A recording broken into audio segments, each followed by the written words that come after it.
বুস্তামি। আমরা ওলামা হযরত যারা আছি আমরা জানি না নাম। একজন বিখ্যাত বড় আলিম ছিলেন, পণ্ডিত ছিলেন এবং আল্লাহর ওলি মানুষ ছিলেন। ওলিদের তাজ বলা হয়। এই বায়েজিদ বুস্তামি রহমতুল্লাহ আলাইহির ঘটনা, ওনার পিতা ছোটবেলায় ইন্তেকাল করেন, উনি এতিম হয়ে যান। মা অনেক কষ্ট করে লোকের ঘরে কাজ করে এই ছেলেটাকে মানুষ করে, বায়েজিদকে। ছেলে যখন একটু ফুটফুটে হলেন, মা ভাবলেন যে আমার এই ছেলেকে এই বস্তিতে, এই এলাকায়, এই পরিবেশে রাখা যাবে না। তাহলে কি হবে? আমার ছেলে মানুষের মতো মানুষ হতে পারবে না।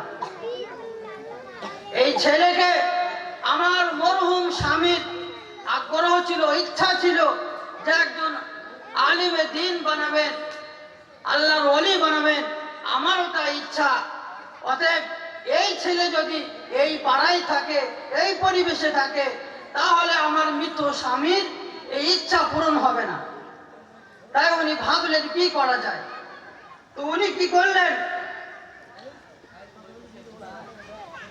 খোঁজ নিলেন যে আমার ছেলেকে আলেম বানাতে গেলে কি করতে হবে। যারা জ্ঞানী মানুষ ছিলেন তারা বললেন অমুক জায়গায় চলে যাও, ওখানে একটা মসজিদের পাশে, মসজিদের সঙ্গে মাদ্রাসা রয়েছে, একজন বড় আলিম রয়েছেন, ওনার কাছে তোমার সন্তানকে দিয়ে এসো, উনি তোমার সন্তানকে দেখভাল করবেন। তাহলে ইনশাআল্লাহ আল্লাহ করালে তোমার সন্তান একদিন বড় আলিম হয়ে উঠবে, আল্লাহর ওলি হয়ে যাবে।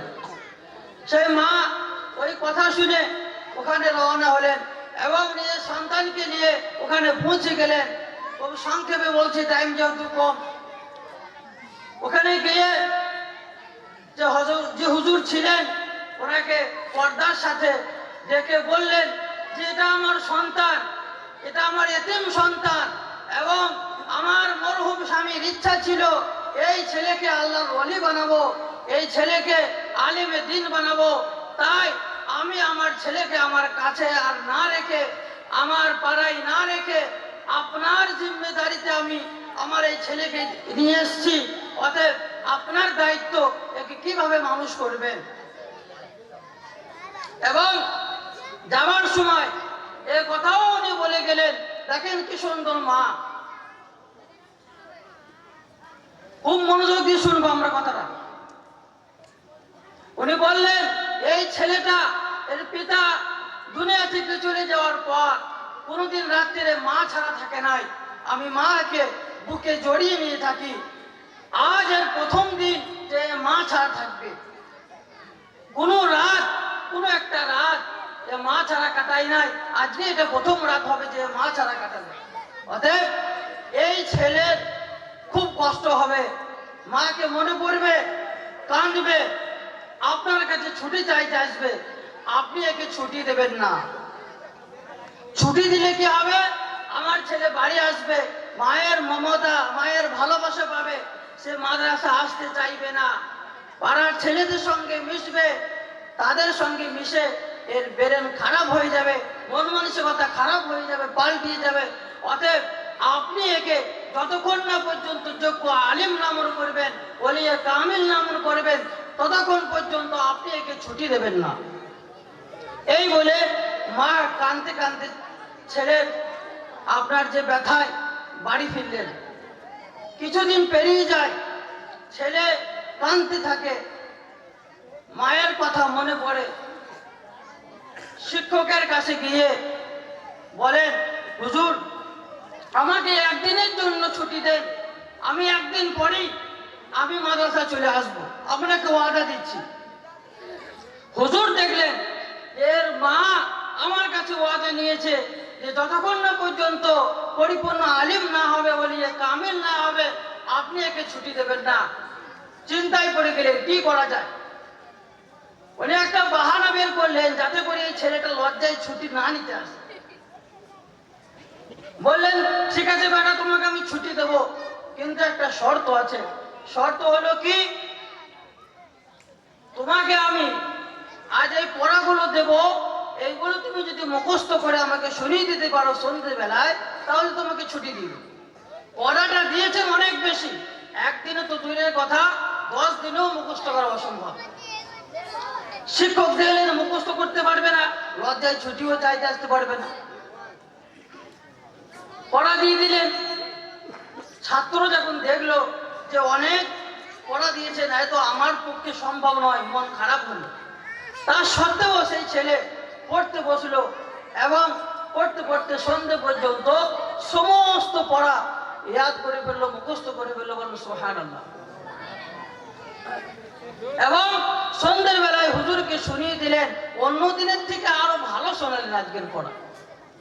হুজুর ভাবলেন এই ছেলে সাধারণ ছেলে নয়, এর প্রতি আল্লাহর দয়া কৃপা, আল্লাহর মেহেরবানি, আল্লাহর রহমত রয়েছে।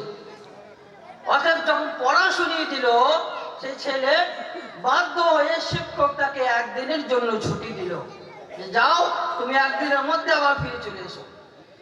ছেলে যখন হাসতে হাসতে বাড়ি ফিরছেন, দরজা বন্ধ, মা কাজ কাম লোকের বাড়িতে করে এসে আরাম করছেন, বিশ্রাম করছেন, দরজা বন্ধ আছে। আওয়াজ দিলেন, কে? মা বলছেন কে? ছেলে বলছেন আমি বায়েজিদ। মা বলছেন এটা আমার বায়েজিদ হতে পারে না, কারণ আমি ওই বায়েজিদকে দেখতে চাই না। যতক্ষণ না পর্যন্ত সে ওলিয়ে কামিল না হবে, আল্লাহওয়ালা না হবে, আলিমে দ্বীন না হবে, আমি ততক্ষণ পর্যন্ত বায়েজিদকে দেখতে চাই না। অতএব আমি যে বায়েজিদকে চাইছি, তুমি সে বায়েজিদ নয়, অতএব তুমি ঘুরে চলে যাও। দেখেন মায়ের কত ত্যাগ। কে না চায় যে অনেকদিন পর আমার ছেলে বাড়ি এসছে, আমি আমার ছেলেকে দেখব, কিন্তু মা সেই ভালোবাসাকে, কষ্টকে আপনার যে বুকের ভেতরে রেখে ত্যাগ স্বীকার করলেন আর বললেন যে আমি তোমাকে দেখতে চাই না। ছেলে বুঝতে পারলেন যে মা আমার সঙ্গে সাক্ষাৎ করতে চাইছেন না। কষ্ট হলো, কিন্তু কষ্ট হলেও ছেলে যেহেতু সাধারণ নয়, ব্যাপারটা বুঝতে পারলেন, কাঁদতে কাঁদতে চলে এলেন। শিক্ষক বললেন কি ব্যাপার, তুমি চলে এলে কেন? একদিনের ছুটি নিলে আজকেই চলে এলে, কি ব্যাপার? ঘটনা শোনালেন। সেই শিক্ষক মহাশয় দোয়া দিলেন। অবশেষে ছাত্রটা একটা কথা বললো, হুজুর আমার জন্য একটু দোয়া করুন, আমার মায়ের জন্য একটু দোয়া করুন, যেন আমি আমার পড়াশোনা শেষ করে আমি যেন আমার মাকে দেখতে পাই, আমার মাও যেন আমাকে দেখতে পায়। হুজুর দোয়া করলেন। এইভাবে দেখতে দেখতে 11-12 বছর কেটে যায়। ওই উনার শিক্ষক মহাশয় রাত্রে ঘুমাচ্ছেন, আল্লাহ রসুল সাল্লাল্লাহু আলাইহি ওয়াসাল্লাম স্বপ্নের মাধ্যমে এসে বলছেন, তুমি ওঠো, বায়েজিদকে বলে দাও তোমার আর থাকা লাগবে না, তুমি ওলিয়ে কামিল হয়ে গিয়েছো, তুমি একজন পরিপূর্ণ আলিমে দ্বীন হয়ে গিয়েছো, অতএব তুমি এখান থেকে বেরিয়ে যাও এবং দ্বীনের খিদমত করো, সেবা করো। সঙ্গে সঙ্গে ওনার চোখ খুলে গেল, উঠে এলেন, বায়েজিদকে খুঁজতে লাগলেন। বায়েজিদ তখন তাহাজ্জুদের নামাজের মধ্যে লিপ্ত ছিলেন। নামাজ শেষ হলো, বুকে জড়িয়ে ধরলেন শিক্ষক মহাশয়, আর নিজের পাগড়ি মুবারক সেই ছাত্রকে খুলে দিলেন আর বললেন, যাও বেটা বায়েজিদ, তোমার আর থাকা লাগবে না এখানে, তুমি চলে যাও, তুমি সার্টিফিকেট পেয়ে গিয়েছো, তুমি ওলিয়ে কামিল হয়ে গিয়েছো, তুমি আলিমে দ্বীন হয়ে গিয়েছো, তুমি গিয়ে দ্বীনের খিদমতের মধ্যে লেগে যাও। ছেলে বাড়ি এলেন, সঙ্গে সঙ্গে একবার মাত্র আওয়াজ দিয়েছেন, মা সঙ্গে সঙ্গে দরজা খুললেন।